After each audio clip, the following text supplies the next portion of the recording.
जय हिंद साथियों, मैं विकास स्वागत करता हूं आप सबका अपने YouTube चैनल विकास एकेडमी पर।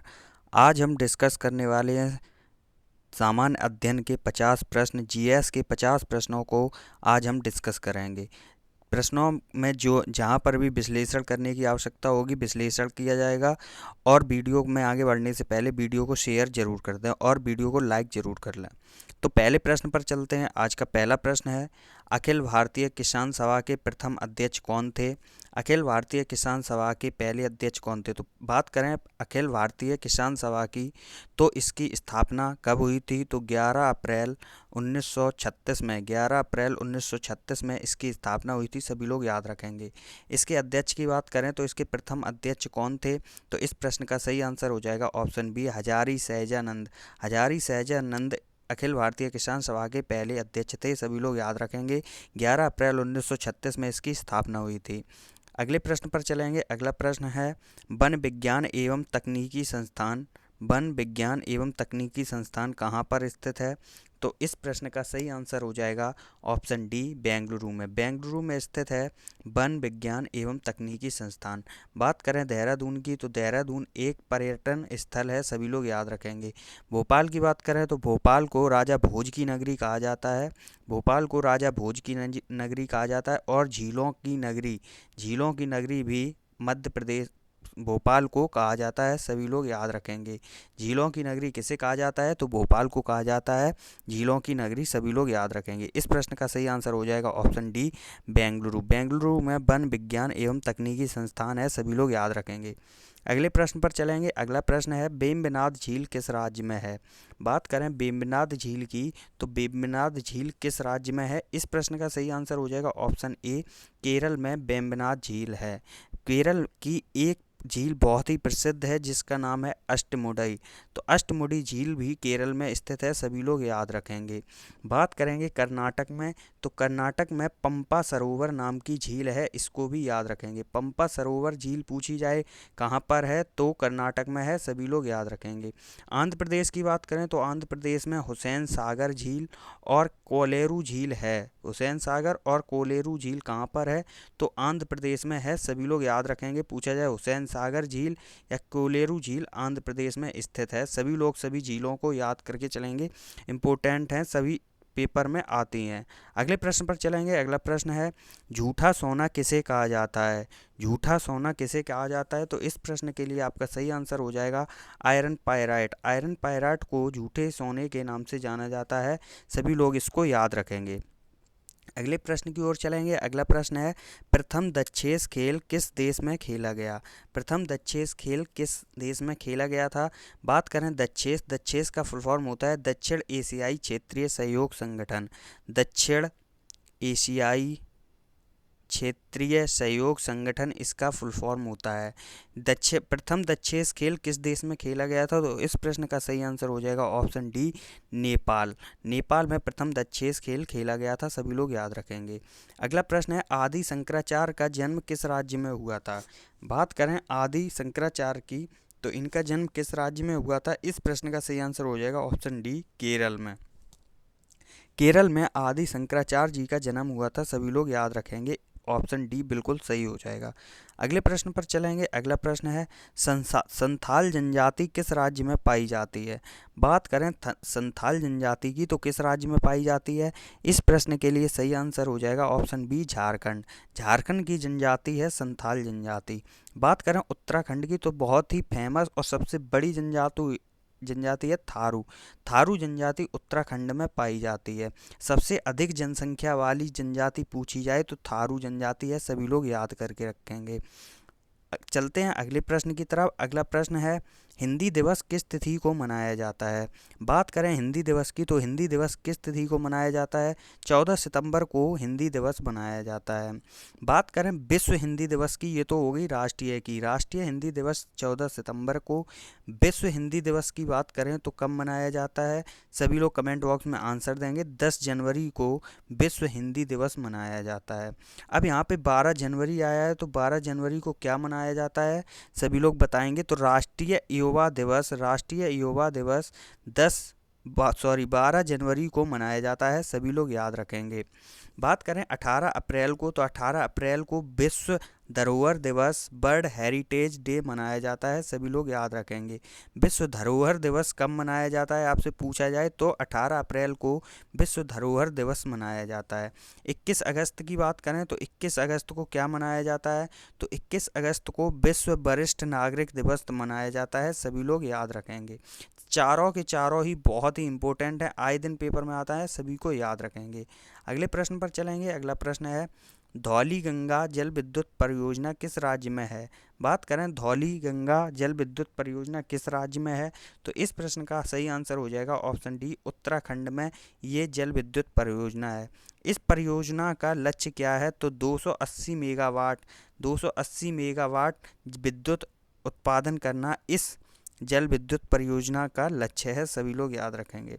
अगला प्रश्न है प्रोटीन किस गैस का मुख्य यौगिक होता है, तो प्रोटीन किस गैस का मुख्य यौगिक है, तो इस प्रश्न का सही आंसर हो जाएगा ऑप्शन ए, नाइट्रोजन। इस प्रश्न के लिए ऑप्शन ए बिल्कुल सही आंसर हो जाएगा। अगले प्रश्न पर चलेंगे। अगला प्रश्न है कुतुबुद्दीन ऐबक का मकबरा कहाँ स्थित है। बात करें कुतुबुद्दीन ऐबक के मकबरे की, तो कुतुबुद्दीन ऐबक का मकबरा लाहौर में स्थित है, सभी लोग इसको याद रखेंगे। अगले प्रश्न पर चलेंगे। अगला प्रश्न है हिंदुस्तान सोशलिस्ट रिपब्लिकन आर्मी का गठन किसने किया। बात करें हिंदुस्तान सोशलिस्ट रिपब्लिकन आर्मी की, तो इसकी स्थापना कब हुई थी, अगर आपसे पूछा जाए इसकी स्थापना कब हुई थी, तो अक्टूबर 1924 में कानपुर में इसकी स्थापना हुई थी।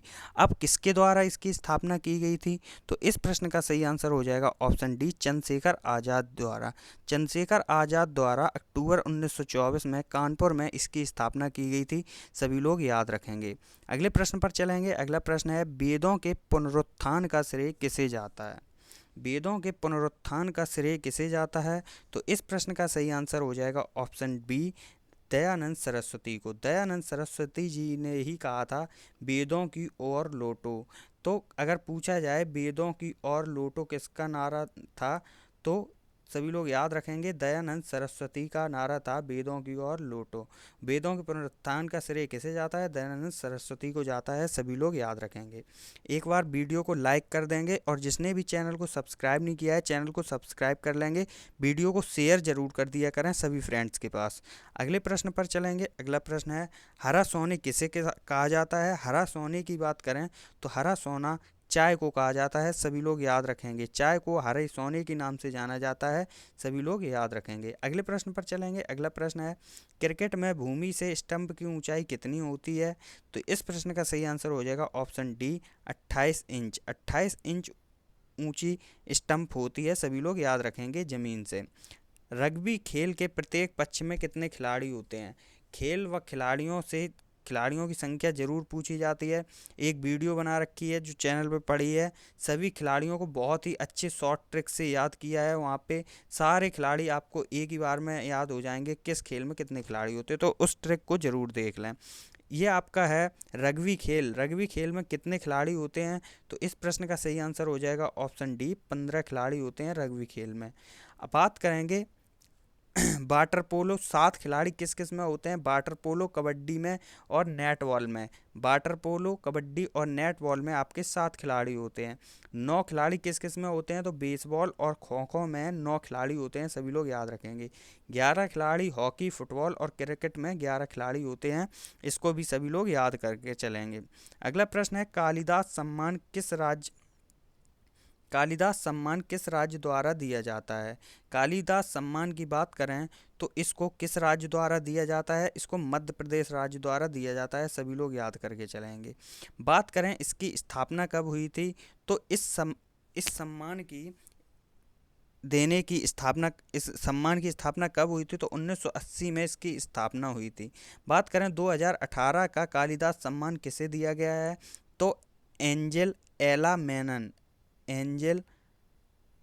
एला मेनन को ये 2018 का दिया गया है। बात करें 2020 का कालिदास सम्मान किसे दिया गया है, तो नंद किशोर भट्ट को ये सम्मान दिया गया है, सभी लोग याद रखेंगे, नोट करके चलेंगे। 2020 का कालिदास सम्मान नंद किशोर भट्ट को दिया गया है, सभी लोग याद करके चलेंगे।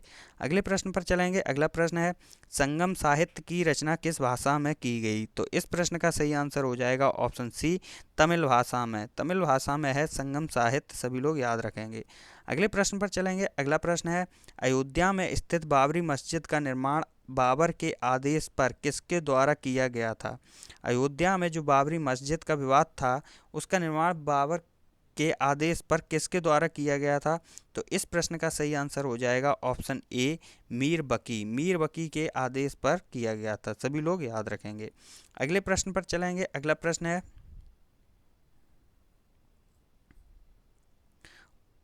प्रश्न है किस मुगल शासक का मकबरा भारत में नहीं है? किस मुगल शासक का मकबरा भारत में नहीं है? तो इस प्रश्न का सही आंसर हो जाएगा ऑप्शन बी, जहांगीर। जहांगीर का मकबरा भारत में नहीं है निम्नलिखित में से, तो सभी लोग याद रखेंगे। अगले प्रश्न पर चलेंगे। अगला प्रश्न है आयरन शब्द का संबंध किस खेल से है? आयरन शब्द की बात करें तो किस खेल से इसका संबंध है? तो इस शब्द का संबंध है गोल्फ खेल से। गोल्फ खेल में आयरन शब्द का प्रयोग किया जाता है। बात करें क्रिकेट से संबंधित शब्दों की, तो क्रिकेट से संबंधित बीमर बहुत पूछा जाता है किससे संबंधित है? तो बीमर क्रिकेट से संबंधित होता है। गुगली क्रिकेट से संबंधित होता है, सभी लोग याद रखेंगे। हॉकी की बात करें तो हॉकी से पेनल्टी स्ट्रोक की बात करें अगर कि पेनल्टी स्ट्रोक किस खेल से संबंधित है? तो हॉकी से संबंधित होता है।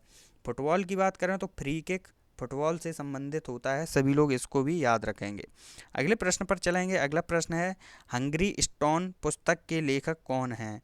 हंगरी स्टोन पुस्तक की बात करें तो इसके लेखक कौन हैं? रविन्द्रनाथ टैगोर जी। रविन्द्रनाथ टैगोर जी हंगरी स्टोन नामक पुस्तक के लेखक हैं, सभी लोग इसको याद करेंगे। अरुंधति राय की एक प्रसिद्ध पुस्तक है जिसका नाम है the God of small things. The God of small things इनकी प्रसिद्ध पुस्तक है जिसके लिए इन्हें बुकर पुरस्कार भी मिला है, सभी लोग याद रखेंगे। अरुंधति राय की पुस्तक the God of small things के लिए इन्हें बुकर पुरस्कार भी मिला है।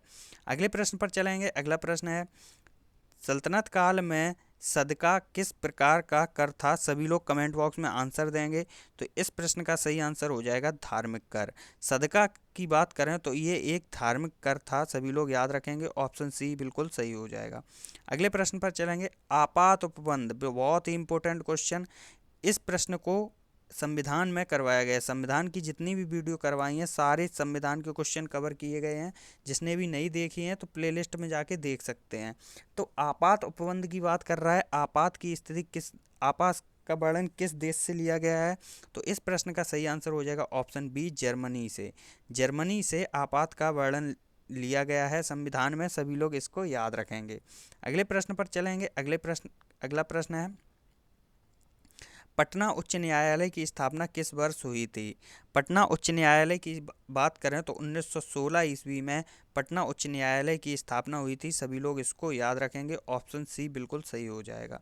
अगले प्रश्न पर चलेंगे। अगला प्रश्न है हिंदुस्तान शिपयार्ड लिमिटेड की स्थापना किस वर्ष हुई थी? तो इस प्रश्न का सही आंसर हो जाएगा ऑप्शन बी, 1952 में हिंदुस्तान शिपयार्ड लिमिटेड की स्थापना हुई थी। ये है कहाँ पे? तो विशाखापत्तनम में स्थित है, ये सभी लोग याद रखेंगे, विशाखापत्तनम में स्थित है। अगले प्रश्न पर चलेंगे। अगला प्रश्न है अलाई दरवाज़ा का निर्माण किसने किया था? अलाई दरवाज़ा की बात करें तो अलाई दरवाज़ा का निर्माण किसने किया था? तो इस प्रश्न का सही आंसर हो जाएगा ऑप्शन ए, अलाउद्दीन खिलजी। अलाउद्दीन खिलजी द्वारा अलाई दरवाज़ा का निर्माण किया गया था, सभी लोग याद रखेंगे। अगला प्रश्न है दलित वर्ग मिशन की स्थापना किस वर्ष की गई? दलित वर्ग मिशन की स्थापना किस वर्ष की गई? तो इस प्रश्न का सही आंसर हो जाएगा ऑप्शन डी, 1906 ईस्वी में। 1906 ईस्वी में इसकी स्थापना की गई। अब इसकी स्थापना की किसके द्वारा की गई? तो प्रियांशी पटेल द्वारा इसकी स्थापना की गई। बहुत ही इम्पोर्टेंट क्वेश्चन है, सभी लोग नोट करके चलेंगे। प्रियांशी पटेल द्वारा दलित वर्ग मिशन की स्थापना 1906 ईस्वी में की गई। सभी लोग इसको याद रखेंगे। अगले प्रश्न पर चलेंगे। अगला प्रश्न है, भारत छोड़ो आंदोलन के बाद महात्मा गांधी को कैद करके कहाँ रखा गया था? भारत छोड़ो आंदोलन के बाद महात्मा गांधी जी को कैद करके कहाँ रखा गया था? तो आगा खां पैलेस में रखा गया था। सभी लोग इसको याद रखेंगे, पेपर में आया हुआ प्रश्न है, नोट करके चलेंगे। अगले प्रश्न पर चलेंगे। अगला प्रश्न है, कानून निर्माण हेतु प्रस्तावित विधेयक में कितने वाचन होते हैं? तो इस प्रश्न का सही आंसर हो जाएगा ऑप्शन सी, 3 वाचन होते हैं। सभी लोग याद रखेंगे। अगला प्रश्न है, नहर कटिया क्षेत्र किस राज्य में है? नहर कटिया क्षेत्र की बात करें तो ये क्षेत्र आपका असम में पड़ता है। सभी लोग याद रखेंगे। अगले प्रश्न पर चलेंगे। अगला प्रश्न है, automotive research association of India कहाँ स्थित है? तो इस प्रश्न का सही आंसर हो जाएगा ऑप्शन ए, पुणे में स्थित है automotive research association of India. सभी लोग याद रखेंगे। अगला प्रश्न है, महाजनपदों का उदय किस शताब्दी में हुआ था? बहुत ही इंपॉर्टेंट क्वेश्चन है, छपेगा यहाँ से पेपर में, तो सभी लोग इसको याद करके चलेंगे। बहुत ही इंपॉर्टेंट क्वेश्चन, महाजनपदों का उदय किस शताब्दी में हुआ था? तो इस प्रश्न का सही आंसर हो जाएगा ऑप्शन सी, छठी शताब्दी में। छठी शताब्दी में महाजनपदों का उदय हुआ था। सभी लोग याद रखेंगे। अच्छा, कितने महाजनपदों में बांटा गया था, ये सभी लोग कमेंट बॉक्स में बताएंगे। तो 16 महाजनपदों में बांटा गया था। सभी लोग याद रखेंगे। अगले प्रश्न पर चलेंगे। अगला प्रश्न है, कोल विद्रोह का नेतृत्व किसने किया था? तो कोल विद्रोह की बात करें तो इसका नेतृत्व किसके द्वारा किया गया था? इस प्रश्न का सही आंसर हो जाएगा ऑप्शन डी, बुद्धो भगत। बुद्धो भगत द्वारा कोल विद्रोह का नेतृत्व किया गया था। सभी लोग इसको याद रखेंगे। अगले प्रश्न पर चलेंगे। अगला प्रश्न है, बायकॉम विद्रोह किस राज्य में चलाया गया था? बायकॉम विद्रोह की बात करें तो किस राज्य में चलाया गया था? तो इस प्रश्न का सही आंसर हो जाएगा केरल में। केरल में बायकॉम विद्रोह चलाया गया था। सभी लोग याद रखेंगे। अगले प्रश्न पर चलेंगे। अगला प्रश्न है, ओलंपिक म्यूजियम कहाँ पर स्थित है? बहुत ही इंपॉर्टेंट क्वेश्चन, नोट करके चलेंगे, स्टार करके चलेंगे। ओलंपिक म्यूजियम कहाँ पर स्थित है? तो इस प्रश्न का सही आंसर हो जाएगा ऑप्शन ए, लुसाने में। लुसाने में ओलंपिक म्यूजियम स्थित है। अब बात करें लुसाने है कहाँ पे, तो सभी लोग याद रखेंगे स्विट्जरलैंड में है। स्विट्जरलैंड में लुसाने है। सभी लोग याद रखेंगे। अगले प्रश्न पर चलेंगे। अगला प्रश्न है, संयुक्त अरब अमीरात की राजधानी कहाँ है? संयुक्त अरब अमीरात की राजधानी कहाँ पे है? सभी लोग इसका आंसर देंगे। तो इस प्रश्न का सही आंसर हो जाएगा option A, Abu Dhabi. Abu Dhabi संयुक्त अरब अमीरात की राजधानी है। सभी लोग याद रखेंगे। बात करें हवाना, तो हवाना किसकी राजधानी है?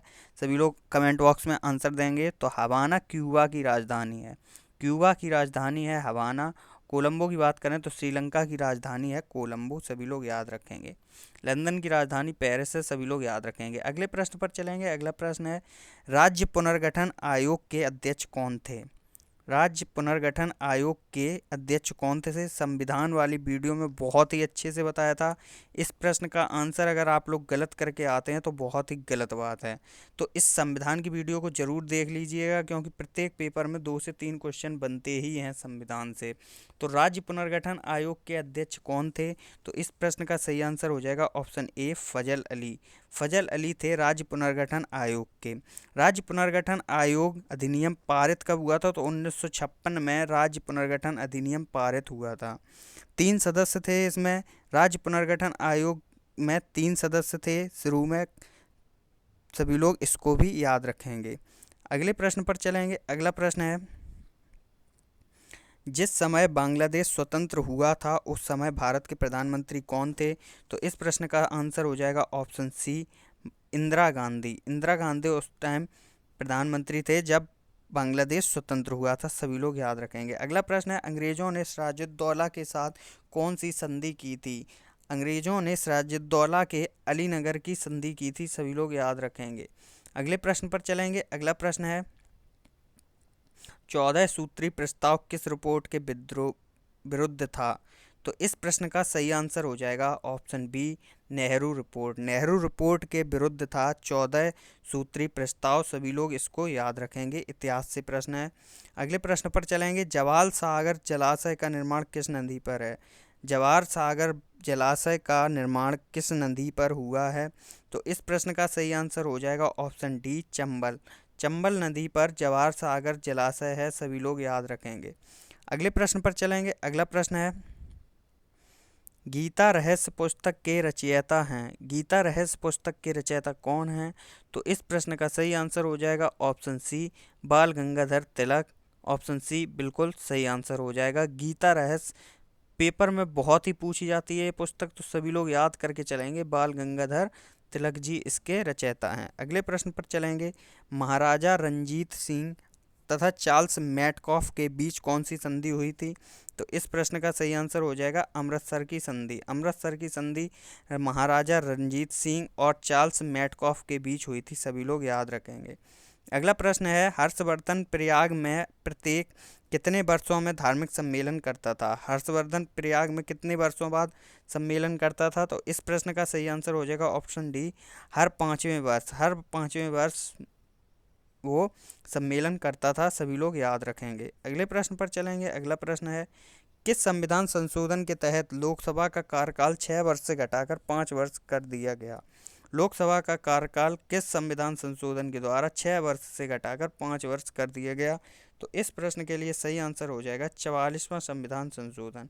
44वें संविधान संशोधन द्वारा लोकसभा का कार्यकाल 6 वर्ष से घटाकर 5 वर्ष कर दिया गया, सभी लोग याद रखेंगे, बहुत ही इम्पोर्टेंट क्वेश्चन है।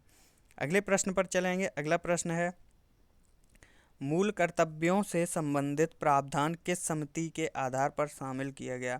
मूल कर्तव्यों को किस समिति पर आधार पर शामिल किया गया? तो इस प्रश्न का सही आंसर हो जाएगा स्वर्ण सिंह समिति। संविधान वाली वीडियो में बहुत अच्छे से करवाया, ये सारे क्वेश्चन वहाँ पे मिलेंगे आपको, तो वहाँ से एक बार देख के नोट्स बना लें, बहुत अच्छे से इनको याद कर लें। मूल कर्तव्यों को स्वर्ण सिंह समिति की अनुशंसा पर संविधान में जोड़ा गया था, सभी लोग याद रखेंगे। येलो बुक किस देश की राजकीय फाइल है?